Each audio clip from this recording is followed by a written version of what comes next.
تب آگے بڑی کہانی۔ اب آپ یہ دیکھیں کہ داستان میں جزیات نگاری، ایک ایک چیز کا بیان، اس داستان گو کے پاس ذخیرہ الفاظ کا کیا خزانہ ہوگا، کیا اس کا تخیل ہوگا، جو کوئی شخص یہ نہیں کہہ رہا، سننے والا سامعین، کہ صاحب یہ بات تو کہہ چکے، آگے بڑھیے۔ اشتیاق بڑھتا جا رہا ہے، ہاں صاحب پھر کیا ہوا، پھر کیا ہوا۔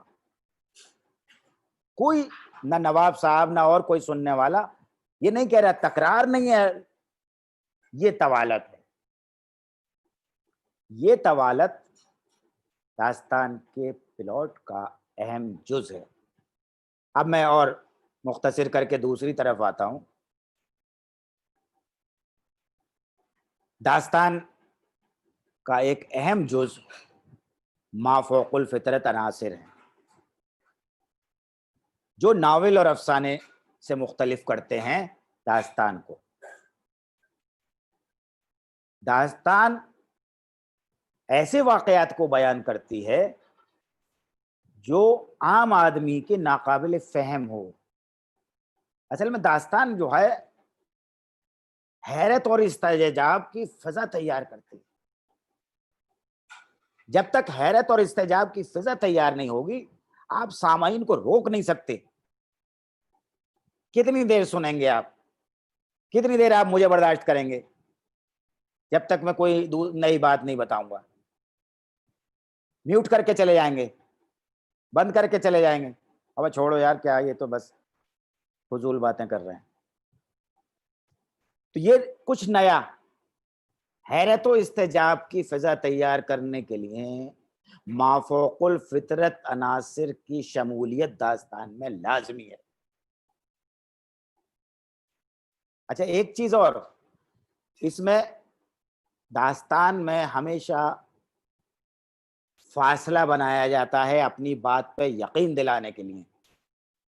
اپنی بات پر یقین دلانے کے لیے فاصلہ بنایا جاتا ہے۔ دلی میں بیٹھ کر داستانیں لکھی گئیں، لکھنؤ میں بیٹھ کر داستانیں لکھی گئیں، کلکتے میں بیٹھ کر داستانیں لکھی گئیں، حیدرآباد میں بیٹھ کے داستانیں لکھی گئیں۔ داستان کو کبھی یہ نہیں کہتا کہ چاندنی چوک میں نے ایک دیو دیکھا تھا، یا لکھنؤ کا ایک بادشاہ تھا۔ ہمیشہ یہ کہتا ہے روم کا ایک بادشاہ تھا، دمشق کا ایک بادشاہ تھا، چین کا بادشاہ تھا، مصر کا بادشاہ تھا، یمن کا بادشاہ تھا۔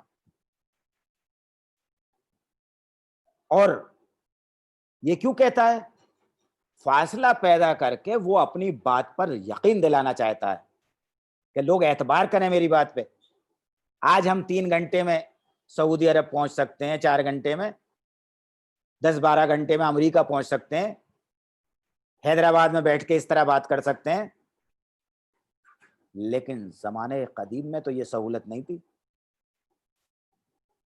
زمانے قدیم میں شمالی ہند اور دکن بھی دور تھے، تصور نہیں کر سکتا تھا کوئی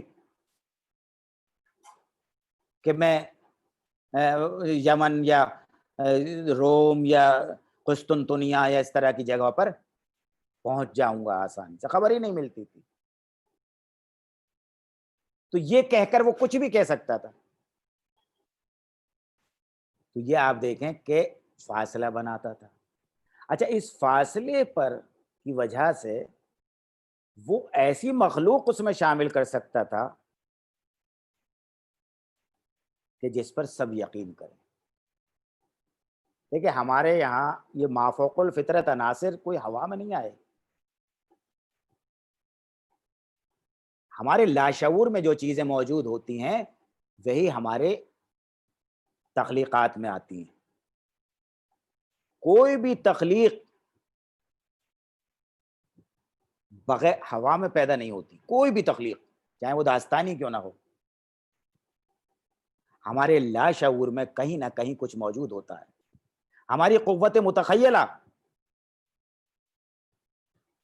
اپنی طاقت سے اسے حقیقت کا رنگ دینے کی کوشش کرتی ہے۔ اب صاحب سوال پیدا ہوتا ہے کہ صاحب یہ دیو جن پری تو نہیں دیکھے کبھی کسی نے؟ آدمی کا مطالعہ، اور یہ آپ دیکھیے ہر تخلیق کا انحصار، بات دیکھیے جو کہہ رہا ہوں کہ ہر تخلیق کا انحصار مطالعے اور مشاہدے پر ہوتا ہے۔ ہر تخلیق کا انحصار آدمی کے مطالعے اور مشاہدے پر ہوتا ہے۔ مطالعہ اور مشاہدہ لاشعور میں بیٹھ جاتا ہے، اور جب ہم کچھ لکھنے بیٹھتے ہیں تو وہ تخیل کی مدد سے اسے ایک نئی شکل دے دیتا ہے۔ ہمارے ذہن میں ہے ہر جگہ کے دوزخ میں بہت بڑے بڑے دراز قد، بڑے بڑے دانت فرشتے ہوں گے، بہت بڑے بڑے اژدہے ہوں گے، راکشس ہوں گے۔ ذہن میں ہے نا ہمارے، اس تصویر کو لے کر ہم نے ایک دیو بنا لیا۔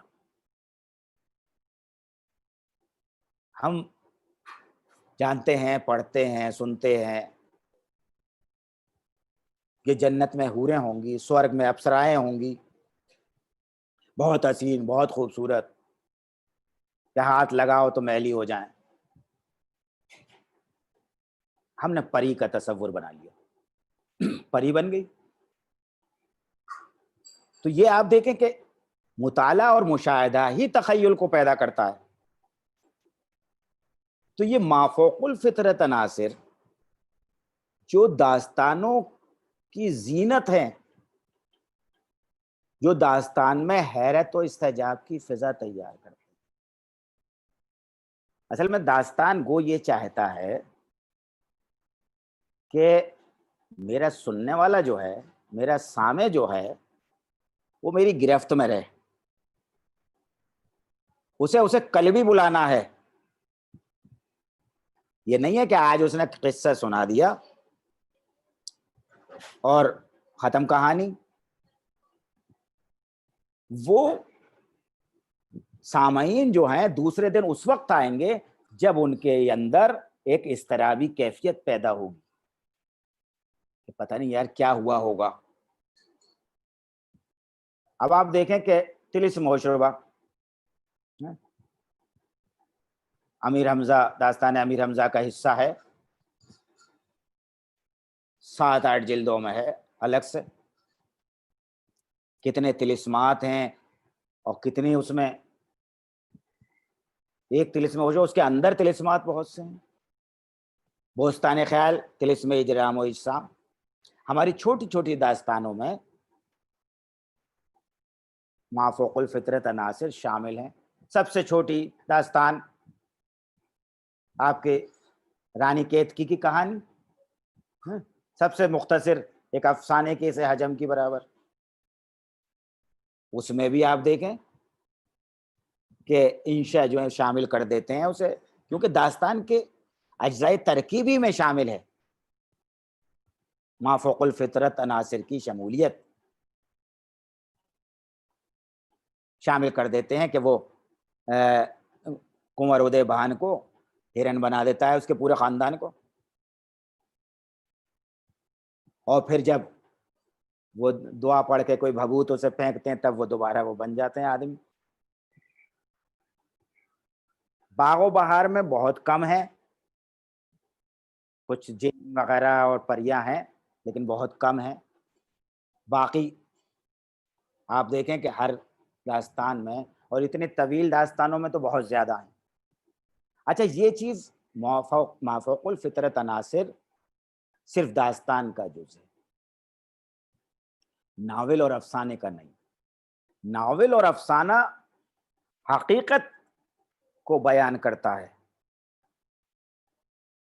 ناول اور افسانہ حقیقی زندگی کو بیان کرتا ہے۔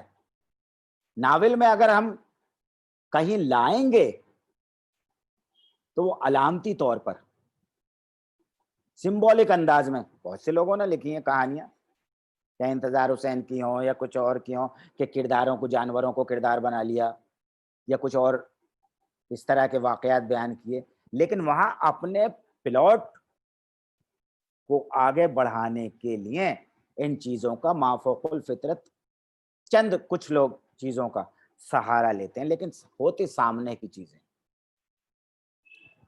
اب آپ دوسرے جز پر آ جائیے، کردار نگاری۔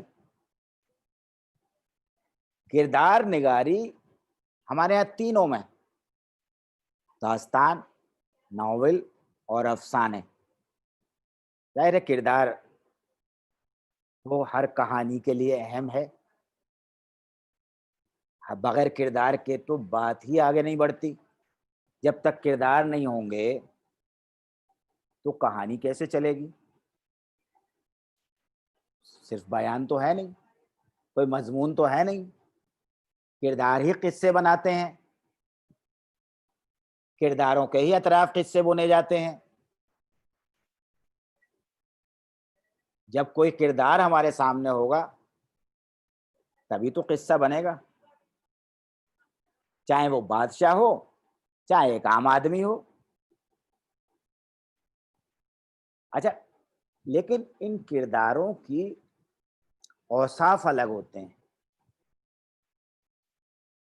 ان کی صفات الگ ہوتی ہیں۔ داستان کے کردار، آپ سب لوگوں نے پڑھا ہوگا کہ داستان کے کردار ایک خاص شکل لیے ہوئے ہوتے ہیں، طے شدہ ہوتے ہیں، کہ اگر شہزادہ ہے تو بہت نیک، بہت بہادر، بہت خوبصورت، تمام صفات سے آراستہ ہوگا۔